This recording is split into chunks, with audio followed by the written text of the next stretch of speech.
asalaamaaleykum sama gars yi j'espère que vous allez bien tey dañuy def vlog de 24 heures. parce que tey dañuy indi suñu dressing. On va vous montrer notre avant. Donc pour l'instant amuñu fu ñu ranger suñu bagage yi ça va faire des mois.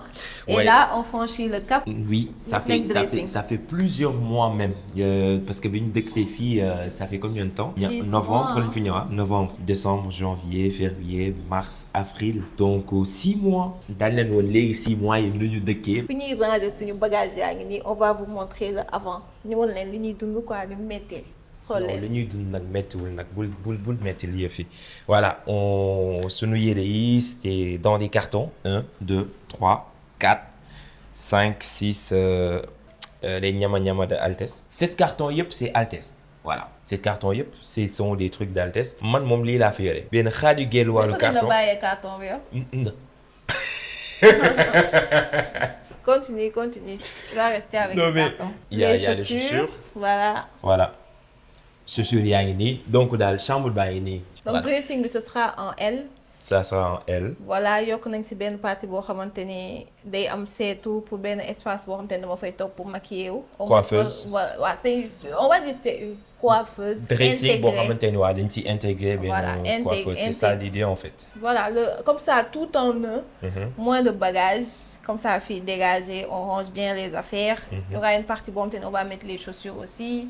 Donc j'ai hâte de vous montrer. Léegi nag on va passer à la prochaine étape mooy génne carton yi débarrasser parce que Altesse moom quand c'est un peu physique rek. Allez va montrer ta force là-bas. Okay. Sors les cartons. Les gars sunu yére yëpp a ngi nii en fait sunu bagage yére yeeg couette yeeg man moom maa ci yore pourcentage bu si gën a tuuti mais li ci ëpp kii moo ko moom voilà.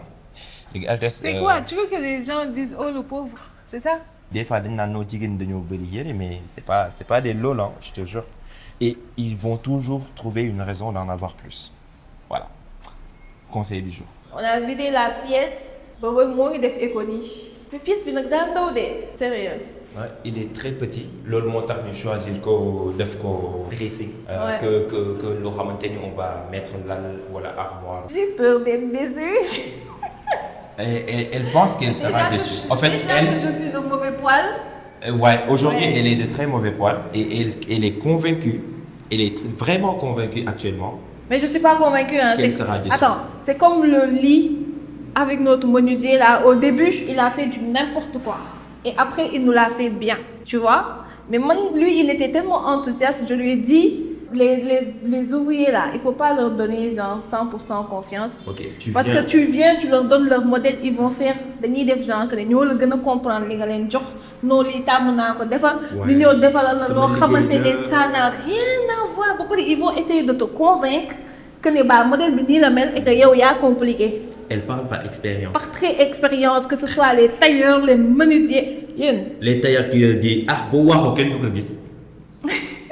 waaxul de on vous tiendra au courant wan leen affaire yi comment ils vont l'installer. J'espère que l'installation va bien se passer et mais bouge là. Tout se passera bien et que voilà ñu am suñu dressing finalement parce que je sais que la partie la plus chiante c'est ranger le dressing. Tu vas ranger parce que déjà pour ñu ranger comme moi je me suis dit que faut que ñu fóot lépp lii nga xam te ni génn na nii faut que ñu fóot ko avant ñu koy ranger. waaw mën nañ ko fóot dinañ ko fóot maak yow. Dingue que faute. En fait, quand elle dit maquillot, et c'est comme si c'est elle qui faute en vrai, alors que machine à laver là. Ouais, mais même beaucoup faute, donc elle est non. Mais attends. Mais c'est quoi attends? C'est quoi attends? D'accord. Oui. Il y a quelle faute? Ce sont tes habits. Ce sont mes habits. Oui. Il y a que mes habits dedans. Il y a mes habits aussi. Ouais. Mais il y a mes photos. Voilà, son gars yaa ngi nii ñu ngi door a yegsi. 18h il est là 18h13. ñu ngi door a yegsi 18h13 ñu ngi door a yegsi. Voilà ouvrier sénégalais ñu ngi nii rek heure la ñu mënul joxe heure la ñu mënul joxe mais au moins livré nañ si bis bu mu ñu wax. mu dépassé ko heure moom mënuñu ko. kañ la nga foog ne loolu tax mu wootee samedi. dafa dépassé. waaw. lan laa dépassé. dépassé nga say 25 jours. ah bon. ah bon. non un mois un mois fan. un mois moom yeggu fa woon moom 25 jours nga waxoon. ñii foog ñu leen liggéey bu baax foofu rek ngeen koy wékk de. mais daañu xam léegi ndax lu baax la wala baaxul. Inch'Allah. daañu la vaar léegi yaa ngi gis film la lay def. espérons que genre job bi nice na. suba ba tey moom la ñuy xaar. D'accord, c'est le but mu defee actuellement. suñu mur bi deful dara de. suñu mur bi yaa dara ko mesuré de. ah ok léegi mur nu mu def nii li gisoo ko woon. yow di Sénégal ñëpp seen mur yi la nag. waaw. munoo def lu baax parce que regarde-moi l'angle regarde l'angle xool leen nag angle bi en fait lii nii ñii moo tax may wax quoi maanaam et lii nii genre ça a beaucoup de conséquences dafay répercuter partout même problème dañu am ak sunu lal bi. Tu vois? Cette maison avait tout pour être droit. Et pourtant la maison avait tout pour être droit maanaam terrain bi il est droit. Tout est droit. Regarde juste la porte. Tu vois xam nga man bu nekkoon sax kër yi nga xamante ni dafay am le côté même mel ni comme équerre là. seen waaw les bouts pointus là. waaw les bouts pointus. fekkoon ñooñu la sax ma mën leen comprendre mais en fait kër goo xamante ni rectangle le terrain il est rectangle normal. et là toi tu nous. man daal mais nag looloo tax architecte baax si kër. waaw mais.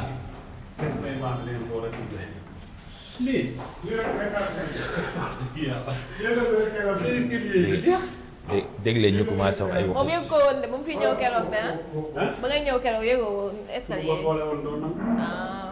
noonu la moo tax bu si wax sax noonu la. dama leen di bàyyi ak moom rek. yow moom del daw res rek del daw rek.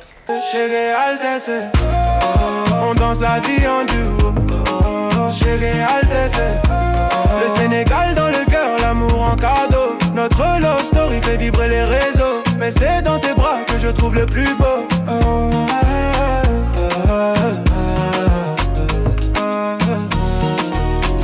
Altesse, ma reine, pour toujours. Chérie Altesse, c'est plus qu'un l'amour.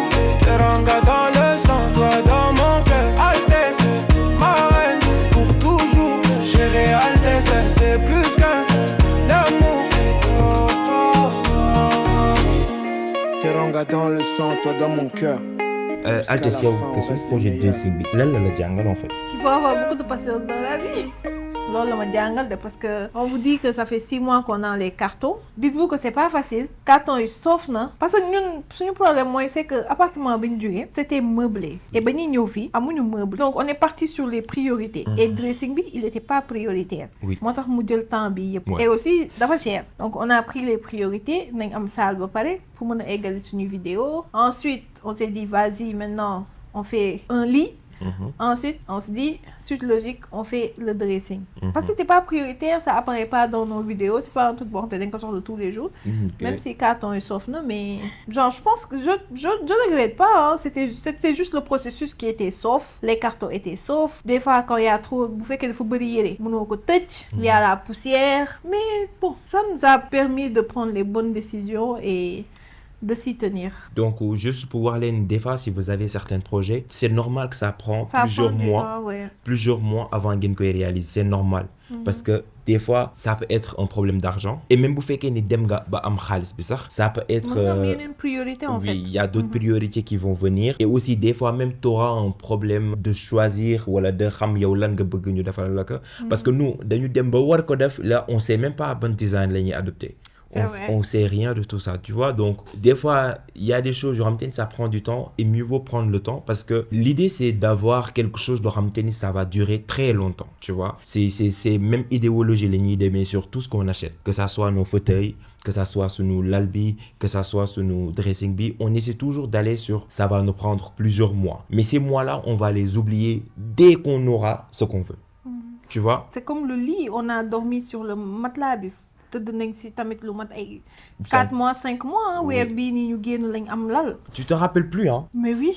Tu vois? Moi je t'ai dit j'ai oublié le matelas. Donc il faut savoir que nit il a ses capacités d'oublier certaines choses très rapidement.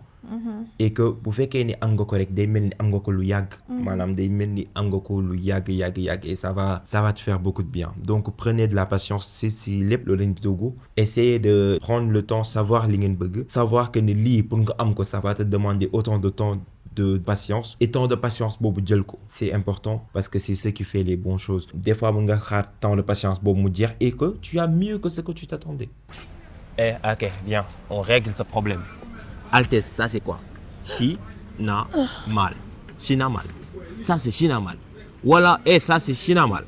Toi, tu dis quoi? Lis ça. China Mall. Lire. China Mall. Mais lire. Ce mot n'existe pas en français, pourquoi je vais le lire en français? Chinamal. Voilà. J'ai dit, les paniers sont là, est-ce qu'on peut pas en prendre un? Altesse, oui, moi, ça, c'est pas Auchan. Je te dis, c'est pas Auchan parce que on est venu pourquoi? Hein? On est venu pourquoi? Jeans. Pour Dieu de l'âne. Jeans. Stay focus, on est venu pourquoi? Moi, je suis focus kay. Reste concentré, on est venu pourquoi? Ouais, mais centre li ñuy jënd. Voilà, waaw centre. bëgg naa tam On y li va. ñuy nettoyer nee naa la. C'est quoi lui nettoyer? bant bi pour dindi poussière bi. Pourquoi? Pourquoi duñ ko nettoyer dama ko jot. Ok, d'accord. Ak lan? xamaguma. Ok, il y a rien d'autre. Oh ay yow war nañ jënd lii de. Yeah. manqué nañu suñu bopp la la. Ah, yii manqué nañ suñu bopp laal. Bah oui. Ok. Mais je voulais trop les trucs tissés là. Je préfère. Tu préfères? Oui, comme genre tissé yooyu noonu. Comme ñee ça. ne nekk si côté. Comme lui? Ouais, mais j'aime pas le bas. Ah, t'aimes pas le bas, ok. Lii la lay falaay. Non, ça c'est rice cooker. Doy rice cooker ñu. Ah, peut-être boo ko amee di nga bàyyi ceeb bi ngay xamal. Dina am bëñ yow bay lekk ceeb bu xam. Ah ça c'est beau hein. Ça c'est joli. Allez, on est arrivé à 630. Ça, c'est très peu et ça coûte très cher, ce que je vois là. 3000 francs, ça coûte cher. Ça. Celui-là, il m'a l'air de qualité. C'est 4400. 4400. Celui-là, il est lourd quand même, wesh. On passe sur les 4400? Baax na kay. Mu fii rek la. Moom la de. Ñoom la kay. Ça va? yaa am jàmm. Ma bàyyi ah? Ah d'accord. Rus naa naa bàyyi. Amul de ah? moo ñu neex. Waaw kay nag loolu laa bëgg dégg. Félicitations, vous nous rendez heureux. Oh Merci, merci waay merci. merci c'est gentil. 44 500. Voilà. Pour descendre. Donne je garde le ticket. Ah. Merci waaw vas-y. Suñu dressing bi pare na. Donc comme ni ngeen ko gisee dama choisir dressing en forme L li ma si gën a neex mooy mën naa fi solo maquillé woo fi lépp si benn pièce bi ah defal na ma si 6 tiroirs yu yaatu yu mën def ba pare nag jënd nañ suñuy scène jënd nañ 100 scènes on espère que dina doy même si Cheikh nee na du doy. Ouais, ça va dépanner. Voilà mais li si gën a neex mooy am naa placard yu bëri yoo xam te mën naa fa ranger.